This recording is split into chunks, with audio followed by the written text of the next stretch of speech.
All right, buckle up, because today we are diving headfirst into a story, and it is wild, fascinating, disturbing, all the things. The Chris Chan saga.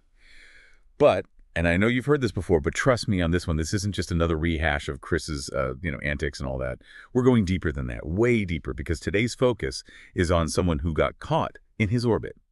Megan Schroeder. And that's really important to remember with Chris Chan, right? Like, his story often overshadows the actual people who were pulled into his world, and we're here to give one of those people, Megan, her own voice. Exactly. And to do that, our main source, the, shall we say, guiding light for this deep dive, is this insanely detailed article from the CWCki. Think of it as like a Wikipedia, but dedicated entirely to Chris Chan, which is a whole other thing.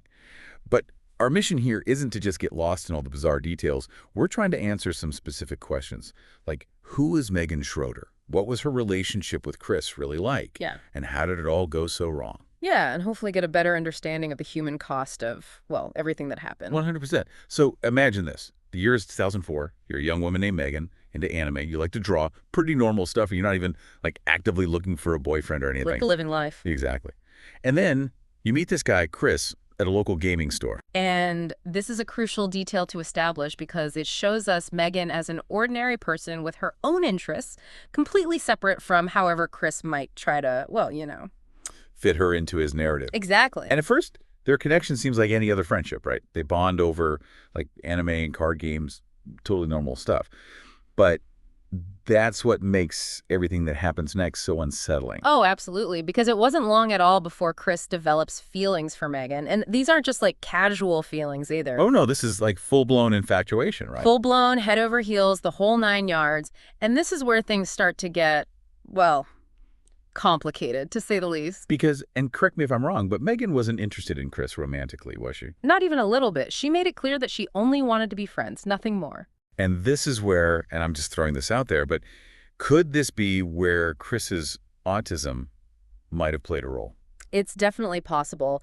It's important to remember that people on the autism spectrum often process social cues differently than neurotypical people. Right, so Chris might have interpreted Megan's words and actions differently than she intended. Exactly. Like, the article mentions Chris buying Megan gifts on eBay and then assuming it meant she felt romantically the same way about him. Oh, wow. Yeah, that's a big logic for most people. Right. But for someone like Chris, who might have difficulty with those subtle social cues, it might have seemed like a perfectly reasonable conclusion to draw. And it didn't stop there, did it? Like, it sounds like he was completely fixated on her. Oh, yeah, this is just the tip of the iceberg, unfortunately. Yeah. Yeah, and this is where things get even more complicated, I guess you could say. Because he doesn't just, like, back off or anything, does he? Not even a little bit. In fact, it's kind of the opposite. This is where his infamous comic book, Sonichu, comes into play. You've heard of that, right? Oh, yeah, Sonichu. Even I was, well, captivated, I guess is the word, just by the sheer, uniqueness of it all. Exactly. Right. And wouldn't you know it, Megan becomes a central character in this whole saga, in this comic. But here's where it goes from, like, misguided feelings to crossing a line. Chris reimagines her as, get this, Sailor Megtoon. Oh, boy.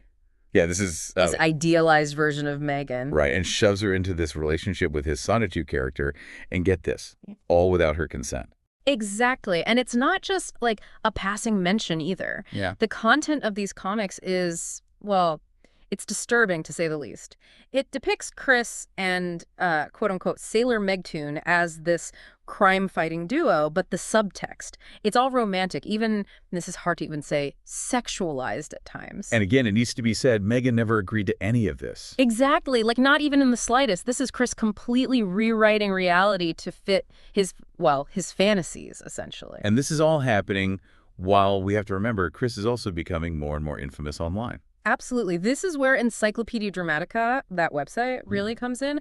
And for anyone who might not know, imagine like the Wild West of the internet. Boy. Anything goes, no rules, total free-for-all. Yeah, and this is pre-Twitter, pre-all that, so really a different time. Oh, totally. But yeah, Encyclopedia Dramatica was basically a breeding ground for, well, for lack of a better word, cyberbullying.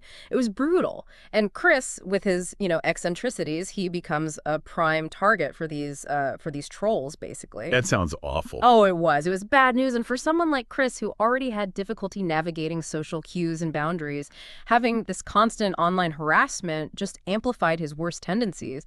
He becomes more erratic, more unpredictable. Which all kind of leads up to that awful drawing he posted, right? You're talking about the one where he depicts himself engaging in a sexual act with a woman who is very clearly supposed to be Megan. Yeah, that one. I mean, how could he even think that was okay? And this is where I think we cross a line, a very serious line, from misunderstanding and social awkwardness to something far, far more disturbing. That drawing, that was a deliberate act of humiliation and a complete violation of Megan's privacy. There's no other way to interpret it. And the worst part is, even after Megan, completely understandably, is furious, disgusted, demands he take it down, Chris tries to play the victim. Classic Chris, right. It's that same pattern of deflecting blame, refusing to take responsibility for his actions that we've seen this entire time. And sadly, this whole incident, this is kind of the final nail in the coffin, the end of their friendship. You'd think that would be it, Yeah. right? Like, that's the point where most people would, I don't know, get the hint. You'd hope so, wouldn't you? But unfortunately, it wasn't that simple. Not for Chris. So what happens? Does he, like, try to make amends? Does he apologize? Not really. The CWCki goes into detail about how, even though Megan completely cuts off contact, Chris continues to fixate on her, almost like he can't or won't accept that their friendship is over. And he's still holding on to this, like, warped version of their relationship in his head. Exactly. And this is where it gets really complicated because we're trying to untangle how much of his behavior is influenced by his autism, that difficulty processing social cues, and how much is just, well, Chris being Chris. And we can't forget about his parents, Bob and Barb. They factor into this whole thing too, right? Absolutely. The CWCki actually mentions that they believed Megan was a troll who was intentionally trying to ruin Chris's life. Seriously. So instead of, like, acknowledging the very real harm Chris caused, they blamed Megan. It's a pattern we see again and again with Chris and his parents. This inability to accept responsibility, this tendency to paint themselves as the victims. And tragically, Megan becomes the perfect scapegoat in their story. Exactly. She's an easy target, someone they can blame for the negative attention and the online harassment Chris is facing. So where does that leave Megan today? Living her life away from all of this. The CWCki mentioned she pretty much wants to be left alone, which is completely understandable. There's even this quote from her Etsy shop. Unfortunately with Chris, he never learns from his mistakes. He refuses to accept any accountability. Wow. Powerful stuff. And kind of heartbreaking when you think about it. This woman gets caught up in this whole internet nightmare, and she's still dealing with the fallout all these years later. And that's the thing about internet culture, isn't it? It's easy to get caught up in the memes, the drama, the sheer absurdity of it all. But we have to remember, there are real people behind those screens, real lives being affected, often in very real and lasting ways. It's a good reminder for all of us, I think, to think before we post, to remember that our words have power, and that what might seem like a joke or a harmless comment can have real consequences for others. Absolutely. Empathy goes a long way, online and offline. Couldn't have said it better myself. Well, that's our deep dive into the Chris Chan saga, and specifically the story of Megan Schroeder. We'll be back next week with another look at the stranger side of the internet. Until then, stay curious.